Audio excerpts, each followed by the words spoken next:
नमस्कार, जय श्री कृष्णा। सबसे पहले आप सभी को रामनवमी की बहुत बहुत शुभकामनाएं and thank you Modi ji for Waqf bill amendment 2024। पिछले कुछ दिनों से वक्त बिल अमेंडमेंट पर काफ़ी चर्चा हो रही है, लोग काफ़ी चीज़ें बोल रहे हैं। बिल राज्यसभा लोकसभा से पास हो चुका है और प्रेसिडेंट की कंसेंट भी उस पर मिल चुकी है, पर मुझे सो कॉल्ड सेक्युलर हिंदूज के ऊपर शर्म आती है। Really, Waqf act was absolutely against the nation, against the Hindus, against everything. It was a draconian law enacted by Congress. Congress ने हिंदुओं को, सनातनियों को क्या दिया?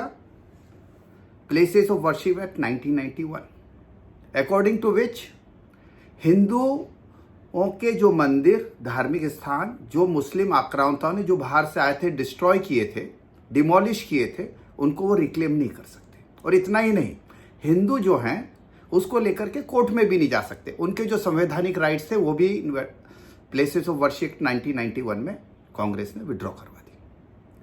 Similarly, Waqf amendment 2013 and 1995 has given unlimited power to the Waqf board.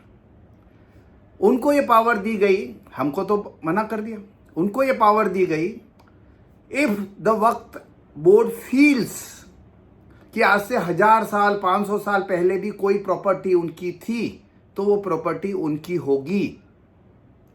Now the onus lies on you to prove that it does not belong to them. And यहां पे भी हमारे संवैधानिक राइट्स को विड्रॉ किया गया। हम उसके अगेंस्ट में कोर्ट में नहीं जा सकते, हमको वक्फ ट्रिब्यूनल में ही जाना पड़ेगा। ये कांग्रेस का न्याय अन्याय जो भी बोलिए हमेशा हिंदुओं के साथ में रहा। ये पहली चीज सब हिंदुओं को ध्यान रखनी चाहिए। They have always be against Sanatan, they always been against Sanatan. Number 2, Rajya Sabha का तो मुझे पता नहीं, लोकसभा में बिल के अगेंस्ट में 232 वोट्स पड़े। लोकसभा के अंदर केवल 24 मेंबर्स ऑफ पार्लियामेंटियंस हैं जो मुस्लिम्स हैं। इसका मतलब 208 non Muslims, mostly Hindus, they have voted against the bill. मेरी हिंदुओं से गुजारिश है, मेरी आपसे प्रार्थना है हाथ जोड़ करके, please identify these 208 members of Lok Sabha, members of parliament. ये अपनी कॉन्स्टिट्यूएंसी में जब भी आए, teach them a lesson. They should understand what they have done. इन हिंदुओं की कॉन्शियस मर चुकी है, इनकी अंतरात्मा मर चुकी है। इनको समझ में नहीं आता कि ये क्या कर रहे हैं। ये हमको अंधभक्त बोलते हैं, यह अंधे हो चुके हैं। इनको एक लेसन सिखाना, to teach them a lesson is very very important. Number 3, I really feel very bad about our legal system, our Supreme Court. Constitution की बात करते हैं, कॉन्स्टिट्यूशनल राइट्स की बात करते हैं। Places of worship act 1991 has totally snatched away our legal rights. Waqf amendment 1995 and 2013 have snatched away our constitutional rights. और इसके अगेंस्ट में पिटिशंस फाइल की हुई है सुप्रीम कोर्ट में for decades and nothing is happening. And now against the Waqf amendment bill, this Congress and the like minded parties like TMC, AIMIM, they have gone to the court. And you see how fast Supreme Court will listen to them. ये supreme court का दोगलापन हमको समझ में नहीं आता। अरे आप अपने आप को कॉन्स्टिट्यूशन के जो है प्रोटेक्टर मानते हो, तो आपको 1991 एक्ट के अंदर कुछ गलत नजर नहीं आता। आपको 1995 amendment, 2013 amendment of Waqf act, उसमें आपको कुछ गलत समझ में नहीं आता। आपने कोई डिसीजन आज तक नहीं दिया। You also play the politics of appeasement. And तीसरी चीज सनातनियों, मैं आपको एक चीज बताता हूं आज।